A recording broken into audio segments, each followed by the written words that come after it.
অক্টোবৰ মাহৰ এইটো সপ্তাহৰ সকলো পৰীক্ষাৰ বাবে প্ৰয়োজন হোৱাকে কাৰেণ্ট এফেয়াৰ্ছবোৰ লৈ আহিছোঁ এটা প্ৰথম কোৱেশ্চন চাও আহক Which Indian actor has conferred with 51 Dadasaheb Phalke Award recently? আমাৰ অপচনসমূহৰ ভিতৰত আছে ৰজনীকান্ত, অমিতাভ বচ্চন, বিনোদ খান্না, কে বিশ্বনাথ। দাদাসাহেব ফালকে এৱাৰ্ড যদি নামটো হিচাপে চাওঁ তেখেতৰ সম্পূৰ্ণ নামটো হ'ল ধনগিৰাজ গোবিন্দ ফালকে। তেওঁ জনপ্ৰিয় আছিল তেখেতৰ ফিল্মখনৰ কাৰণে ৰাজা হৰিশ্চন্দ্ৰ ভাৰতৰ প্ৰথম সম্পূৰ্ণ লেন্থত এখন বনোৱা এখন বোলছবি যিটো 1913 চনত প্ৰকাশ পাইছিলে আৰু এইবাৰ আমাৰ বঁটা দিয়া হৈছে অপচন 1 ৰজনীকান্তক তেখেতৰ কামৰ বাবে তেখেতক এইবাৰ বঁটা দিয়া হৈছে অমিতাভ বচ্চনে পাইছে আমাৰ 2018ত বিনোদ খান্নাই পাইছে 17ত আৰু কে বিশ্বনাথে পাইছে 16ত এতিয়া আপোনালোকে কমেন্ট সেকশনত জনাব নাপাহৰিব যে অসমৰ কোনজন ব্যক্তিয়ে পোনপ্ৰথমবাৰৰ বাবে দাদাসাহেব ফালকে বঁটা পাইছিল is the COP26 being held আমাৰ অপচনসমূহৰ ভিতৰত আছে টৰেন্টো পেৰিছ ৰোম এণ্ড গ্লাছগো এইটো যদি আমি চাওঁ বৰ্তমান এইটো এটা হট টপিক পেৰিছ এগ্ৰিমেণ্টৰ ওপৰত ৰোড মেপ বনোৱাৰ লক্ষ্যবোৰ ফুলফিল কৰাৰ কাৰণে ৰোড মেপ বনোৱাৰ কাৰণে প্ৰতি বছৰে এইখন সামিট হৈ থাকে বৰ্তমান ক'ত অনুষ্ঠিত হৈ আছে সেইটো আমাৰ সুধিছে যিয়ে হওক আমাৰ ইয়াৰ শুদ্ধ উত্তৰ হ'ব গ্লাছগো স্কটলেণ্ড যিটো আছে স্কটলেণ্ডত ইয়াতে আমাৰ হোষ্ট কৰিছে ইউকে ইটলি হোষ্ট কৰিছে আৰু মূল টপিক ইয়াৰ ভিতৰত ডিসকাশন হ'ব লগা মূল টপিক এইবাৰ হ'ল climate finance carbon market net zero যেহেতু আগন্তুক সকলো কম্পিটিটিভ এক্সামৰ কাৰণে আমাৰ কাৰেন্ট এফেয়াৰ্স বহুত প্ৰয়োজনীয় গতিকে ইয়াৰ ওপৰতো আপোনালোকে যদি ডিটেইলছ বিচাৰে ভিডিও তেতিয়াহ'লে কমেন্ট কৰিবলৈ নাপাহৰিব মই সেই হিচাপে ভিডিওবোৰ আপোনালোকৰ ওচৰলৈ লৈ আহিম which state is known as Amur falcon capital of the world Amur falcon এটা পৰিভ্ৰমী চৰাই যিটো প্ৰথমতে মণিপুৰত দেখা যায় অক্টোবৰ মাহত আৰু তাৰ পাছত নাগালেণ্ডত দেখা যায় গতিকে আমাৰ ইয়াৰ শুদ্ধ উত্তৰ হ'ব option 3 Nagaland. In which year Kaziranga National Park became a tiger reserve? আমাৰ অপচনসমূহৰ ভিতৰত চাৰিটা অপচনৰ ভিতৰত আমাৰ শুদ্ধ উত্তৰ হ'ব অপচন 1 2006 যেহেতু আমাৰ উইকলি কাৰেন্ট এফেয়াৰ্স আৰু আমাৰ এইটো উইকলি কাৰেন্ট এফেয়াৰ্সৰ ভিতৰত নপৰে ৰিসেন্টলি আমাৰ কাজিৰঙাৰ ওপৰত নিউজ এটা আহি আছে সেইকাৰণে আমি এইটো প্ৰশ্ন ৰাখিছো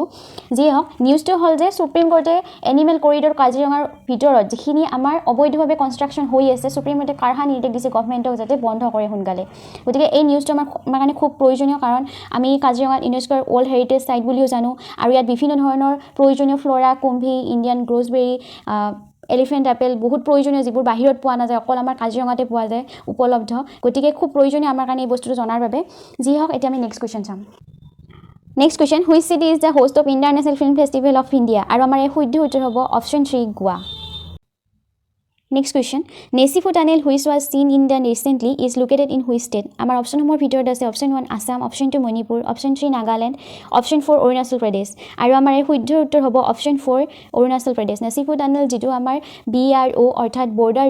ৰোড অৰ্গানাইজেচনে বনাইছে 450 মিটাৰ দীঘল টানেল এইটো Next question, which missile system developed by India that can hit a target at a distance more than 5,000 kilometers? আমাৰ অপচনসমূহৰ ভিতৰত আছে অগ্নি 5 নাগ আকাশ অৰ্জুন আৰু আমাৰ শুদ্ধ উত্তৰ হ'ব অপচন 1 অগ্নি 5 অৰ্থাৎ এইটো আমাৰ ডিআৰডিএ বনাইছিলে যিটো আমাৰ 5000 কিলোমিটাৰ ডিসটেন্সৰ আমাৰ টাৰ্গেট এটা হিট কৰিব পাৰে গতিকে আমাৰ শুদ্ধ উত্তৰ হ'ব option 1 Agni 5 question Kankan Shakti 2021 is the first ever dry service joint exercise between India and which country আমাৰ অপচনসমূহৰ ভিতৰত আছে UK কানাডা ফ্ৰান্স অষ্ট্ৰেলিয়া আৰু আমাৰ এইটো প্ৰথমবাৰৰ বাবে হৈছিল ভাৰত আৰু UKৰ মাজত য'ত আমাৰ নেভেল এক্সাৰসাইজটো হৈছিল মুম্বাইত আৰু ল্যান্ড এক্সাৰসাইজটো হৈছিল উত্তৰাখণ্ডত গতিকে আমাৰ শুদ্ধ উত্তৰ হ'ব option 1 UK Queen Hyo Wang Oke Memorial is located in which country আমাৰ অপচনসমূহৰ ভিতৰত আছে ইণ্ডিয়া বাংলাদেশ ভুটান আৰু পাকিস্তান আৰু আমাৰ এই শুদ্ধ উত্তৰ হ'ব অপচন 1 ইণ্ডিয়া এইটো আমাৰ উত্তৰ প্ৰদেশত আছে যিটো অযোধ্যাৰ আমাৰ ওচৰত আছে যিখনৰ আগতে ৰাম কথা পাৰ্ক বুলি জনা গৈছিল কিন্তু বৰ্তমান আমাৰ যেহেতু কোৰিয়াৰ যিটো প্ৰথম ৰাণী আছিল যিটো আমাৰ ভাৰতৰ অযোধ্যাৰ ওচৰৰে ৰজাৰ গৰাকী জিয়ৰী বুলি জনা যায় সেই গতিকে সেইটোক স্মৰণ কৰাৰ বাবে আৰু কোৰিয়া আৰু ইণ্ডিয়াৰ ৰিলেশ্যনৰ ভাল এটা ইম্পেক্ট পৰাৰ কাৰণে সেই অযোধ্যাৰ যিখন পাৰ্ক আছিল ৰামকথা পাৰ্ক সেইখনৰ নাম সলনি কৰি পেলাই সেই ঠাইখনক আমাৰ কুইন হিয় ৱাং অকে মেমৰিয়েল বুলি সজোৱা হৈছে গতিকে আমাৰ শুদ্ধ উত্তৰ হ'ব India Uttar Pradesh When in the United Nations UN Day observed every year আৰু আমাৰ অপচনসমূহৰ ভিতৰত শুদ্ধ উত্তৰ হ'ব option 1 24th October UN Day এইবাৰ আমাৰ থিমটো হ'ল building back together peace and prosperity আজিলৈ ইমানে এতিয়ালৈকে এডু ব্লগ চেনেলটি যদি সাবস্ক্ৰাইব কৰা নাই সাবস্ক্ৰাইব কৰিব লাইক কৰিব আৰু যিমান পাৰে শ্বেয়াৰ কৰিব শেষত সকলোৰে মংগল হওক তাৰে কামনা কৰিছো ধন্যবাদ